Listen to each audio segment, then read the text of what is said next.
The same blooming place since 1952. Are you a medical provider that doesn't like to settle for the same boring scrubs? Scrub Paradise in Ocala has a wide selection of top brand scrubs with embroidery available and the newest medical shoes and accessories. Every medical provider should look as great as the care they provide. Scrub Paradise is just off Easy Street next to Shoe Carnival in Ocala. Stop by today or give them a call at 352-873-4368. That's 352-873-4368. Hi, this is Mostly cloudy today with a shower in places, high 73 to 82. Tonight, cloudy and cooler, low 55. Tomorrow, Sunday and Monday, partly sunny and nice. High tomorrow, 75 to 77. High Sunday, 80 to 83. And high Monday, 78 to 80. Tuesday, very warm with plenty of sunshine. High Tuesday, 81 to 85. From the Florida Weather Center, I'm Brian Mason. Broadcasting from the Paddock Mall Studios, this is WOCA, Ocala, Gainesville, The Villages, 1370 AM, 96.3 FM, The Source.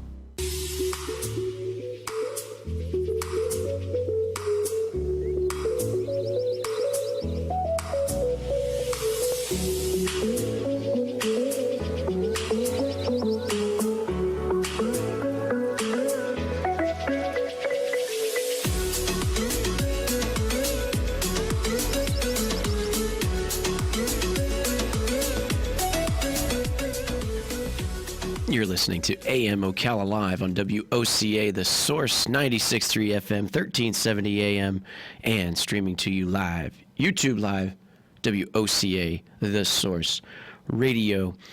We just finished up there as we're coming back from the break at the bottom of the hour. We just finished up with Life South Community Blood Centers with our friend Galen.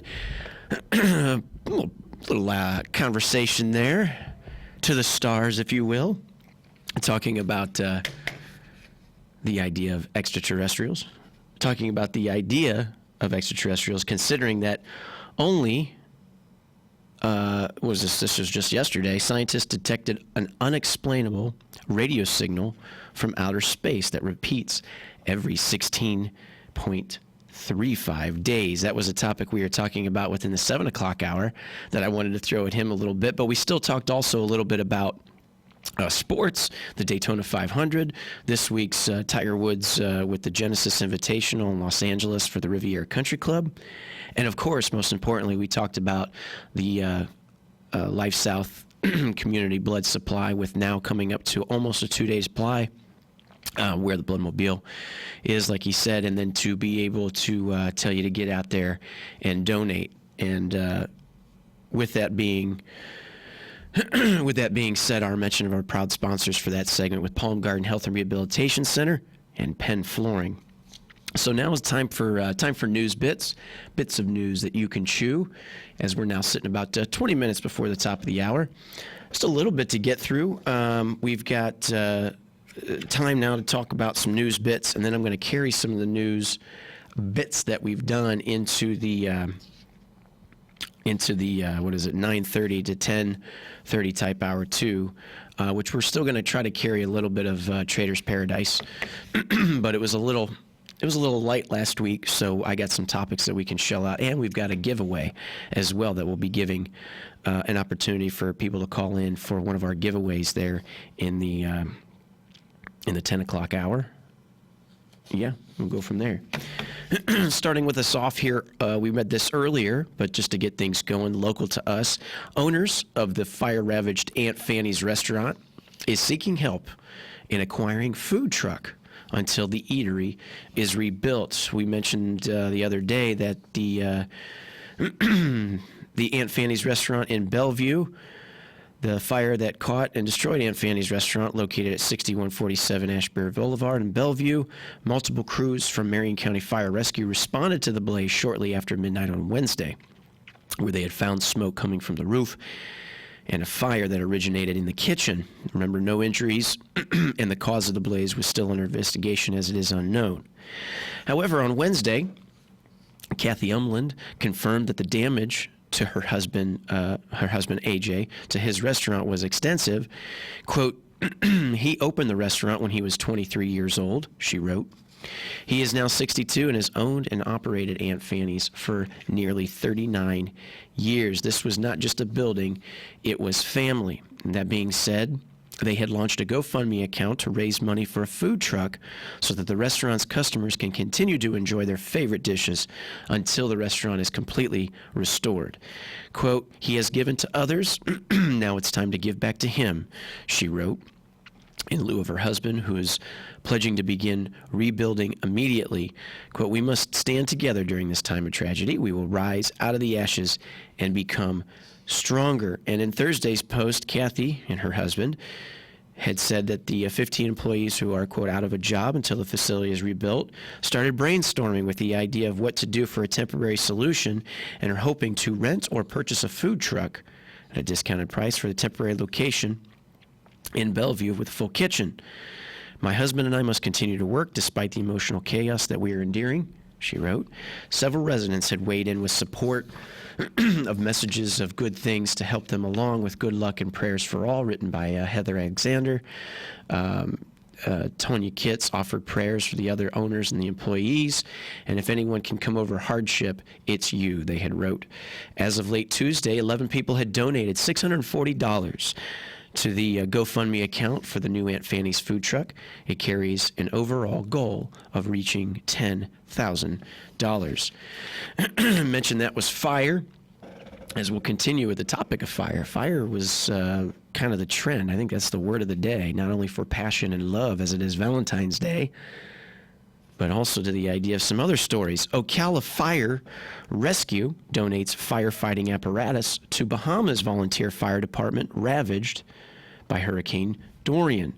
After the destruction of most of their fire rescue equipment during Hurricane Dorian, the Marsh Harbor Volunteer Fire and Rescue Department, or the MHVFRD, we'll say the Marsh Harbor Volunteer Fire and Rescue Department in central Abaco, Bahamas, was left with a dire need for everything from apparatus to bunker gear. Learning about their needs, Ocala Fire Rescue started an extensive search for potential equipment donations. That search led to a 1992 Titan aircraft rescue firefighting fire truck that had been retired from the agency's fleet in 2018. And on Thursday, among a group of representatives from both fire departments and city officials, the keys and title to the apparatus were presented to the MHVFRD, Marsh Harbor Volunteer Fire and Rescue Department. Equipped with separate tanks capable of holding copious amounts of water and an extinguishing agent, the RFF truck will allow the Marsh Harbor Volunteer Fire and Rescue Department to service areas including Marsh Harbor International Airport, Treasure Cay International Airport, the North Abaco Port, and Port of Marsh Harbor. Additionally, the apparatus will aid with the coverage of 6 area fire stations and the ability to fight fuel fires. So that's excellent. That's good stuff coming out of our hometown of Ocala, doing good things for good people. All right, so that being said, leading into more of the topic of fire, this had come up here. I noticed this one. This was an extraordinary story here. On a good note, as we continue with some positive stuff to end the week. Extraordinary 5-year-old boy saves his sister, alerts family to a Georgia house fire. A 5-year-old Georgia boy is being honored Friday for helping save his entire family from a fire that destroyed their house, firefighters said. Noah Woods woke up to flames in his bedroom on Sunday, the Bartow County Fire Department said on Facebook, and located the only exit, a window. Then he picked up his 2-year-old sister and escaped out the window with the family dog. He ran next door to wake up his uncle, who then alerted the other 6 family members, and then the department said, quote, I picked Lily up, got to the window with Lily, got the dog, and got out. Noah told station WSB-TV, that's it. Everyone survived and the majority received treatment for smoke inhalation and minor burns. We've seen children alert their families before. said Fire Chief Dwayne Jamison, who told CNN. But for a 5-year-old to be alert enough to do this, that's pretty extraordinary. Noah's grandfather, David Woods, started a GoFundMe to raise money to rebuild the home because the fire left it completely uninhabitable. An overloaded electrical circuit in Noah's bedroom started the blaze. Jameson told CNN. The family plans to stay at a motel or rent a small house in the meantime, Woods said. Quote, "We thank God for our Noah and his heroic actions," Woods wrote. By the grace of God, all 9 of our loved ones were able to get out of our home. If it wasn't for Noah, we may not be here today. The fire department plans to present the boy with a life-saving award and recognize him as an honorary county firefighter on Friday. That's phenomenal. 5-year-old George boy, just doing what you got to do to get it done. That's awesome. And shoot, already being 5 years old and you're being awarded a life-saving award and an honorary firefighter, honorary county firefighter. That already looks good on the resume at 5 years old to maybe pursue that as a career, huh, partner? Well, good stuff. Is that a trend for fire, like I said? Good stuff coming from the news of fire. And like we said, too, with it being Valentine's Day, fire and passion is what's left over for tonight. As you get out there and celebrate with your significant other the love of Valentine's Day, there was... one other I think I wanted to talk about. We're going to take a quick little break here, and we come back. We'll talk a little bit of some other interesting news bits. You're listening to 96.3 FM, 1370 AM, The Source. And we're streaming live, YouTube Live, WOCA, The Source Radio.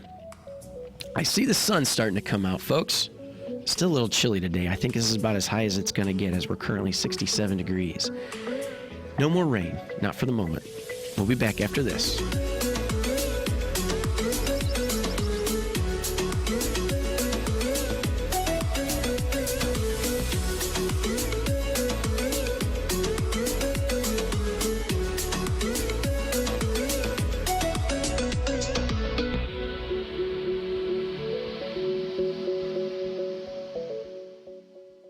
Ocala Business Leaders Incorporated is a group of independent local firms providing a wide range of quality goods and services. Each firm strives to maintain the highest level of professional integrity and 100% customer satisfaction. When you're looking for goods and services, call a member of the Ocala Business Leaders, and we are confident you will be pleased with the results. If you are interested in becoming a member of the Ocala Business Leaders, join us at the Ocala Elks Lodge, 25th Avenue in Ocala, any Wednesday at 7 a.m. and enjoy a breakfast on us. For more information, check OcalaBusinessLeaders.com. Mostly cloudy today with a shower in places, high 73 to 82. Tonight, cloudy and cooler, low 55. Tomorrow, Sunday and Monday, partly sunny and nice. High tomorrow, 75 to 77. High Sunday, 80 to 83. And high Monday, 78 to 80. Tuesday, very warm with plenty of sunshine. High Tuesday, 81 to 85. From the Florida Weather Center, I'm Brian May. Howdy, folks. RL here to tell you about Dairy Queen. Dairy Queen Silver Springs has been serving yummy foods and ice cream made fresh to order for 46 years. Their gift cards are perfect for those you love for any occasion. Our ice cream cakes are awesome. And as far as grilled foods, DQ does it right. From grilled chicken to our famous foot-long chili dogs. So come on down to Dairy Queen Silver Springs, where we always treat you like kings and queens. Hi, this is JP from Penn Flooring here in Ocala. I would like to invite you to come in and visit our spacious showroom where we have solutions for every style and budget. From wall-to-wall carpet to hardwood floors and tiles, we have an unsurpassed selection of flooring. At Penn Flooring, we've provided quality customer service with a family touch for over 25 years. Visit our website at pennflooring.com or come by our showroom, 1201 Southwest 17th Street, just over the bridge. Penn Flooring, quality customer service with a family touch. Broadcasting from the Paddock Mall Studios, this is WOCA, Ocala, Gainesville, The Villages, 1370 AM, 96.3 FM, The Source.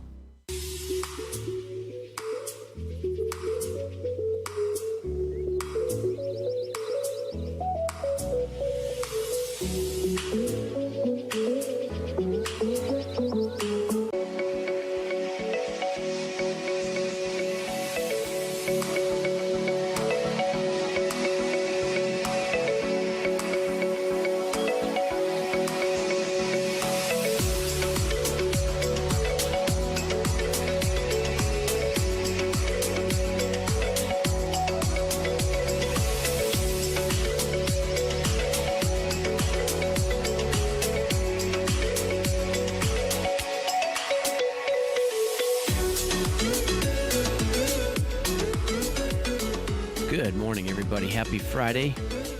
Those who are just tuning in, we're doing news bits here on AM Ocala Live on WOCA The Source. 5 minutes before the top of the hour. At 9 o'clock, we'll have Martin Suter. We'll have him in the studio, talk a little bit about the topics we've been talking about, and also the updated news and technology.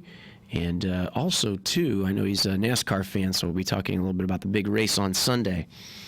As of right now, to do some more news bits, some birthdays to mention. Simon Pegg is 50 years old, the actor Simon Pegg. Jake Lacey, played in The Office, is 34. And a good notable one here that I would say best for last, the Air Force's world record breaker, Chuck Yeager, turns 97 years old today. Chuck Yeager, man's man. Chuck Yeager always had the, quote, right stuff. Regardless if NASA never selected him for the space program, huh? Yeager was a decorated fighter pilot in World War II and became a test pilot and was the first man to exceed the speed of sound in level flight, or Mach. Yeager was born to a farming family on February 13th. His birthday was yesterday, I apologize. February 13th, 1923 in Myra, West Virginia. I didn't get to it yesterday, but I knew it, and it was after the show, so I wanted to plug it, but I made it sound like it was today, but it was actually yesterday. But nonetheless, he deserves a recognition. Chuck Yeager had been born into a family there in Myra, West Virginia. He graduated from his class in 1941 from Hamlin High School in West Virginia. Then in September, he enlisted into the U.S. Army, was assigned to the Army Air Corps as a private, and was a mechanic at the George Air Base in Victorville, California.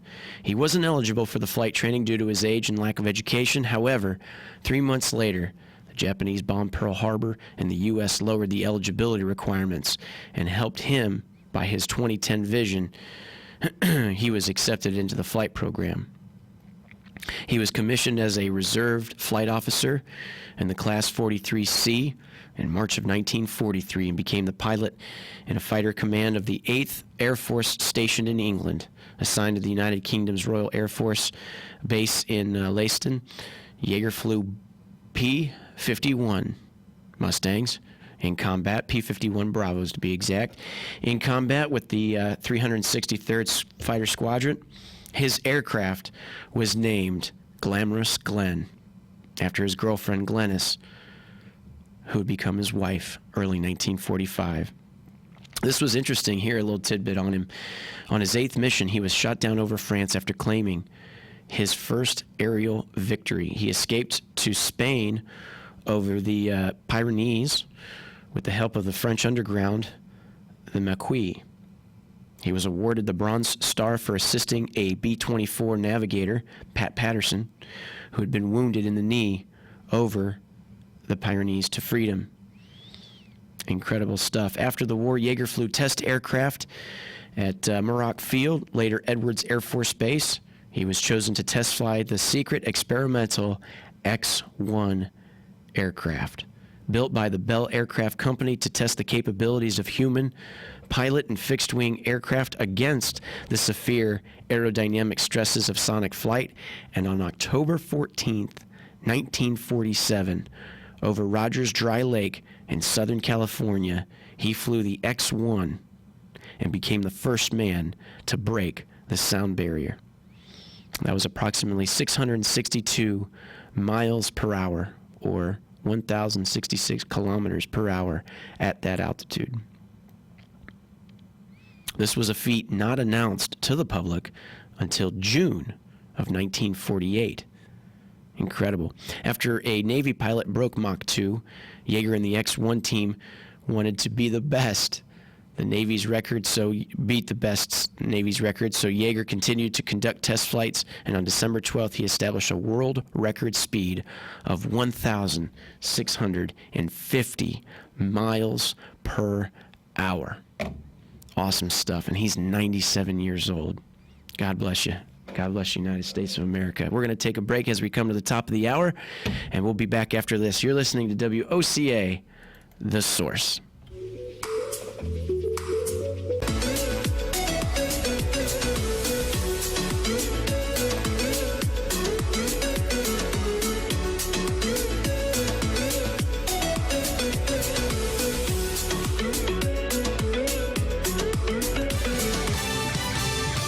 Fox News, I'm Chris Foster. Attorney General William Barr, facing criticism for intervening in the sentencing recommendation for former Trump advisor Roger Stone, says no one, including the president, tells him what to do in matters like this. The thing I have most responsibility for are the issues that are brought to me for decision. And I will make those decisions based on what I think is the right thing to do, and I'm not going to be bullied or influenced. Attorney General Barr on ABC. A White House spokeswoman says the president's fine with what was said. 8 days to the Nevada caucus, the 60,000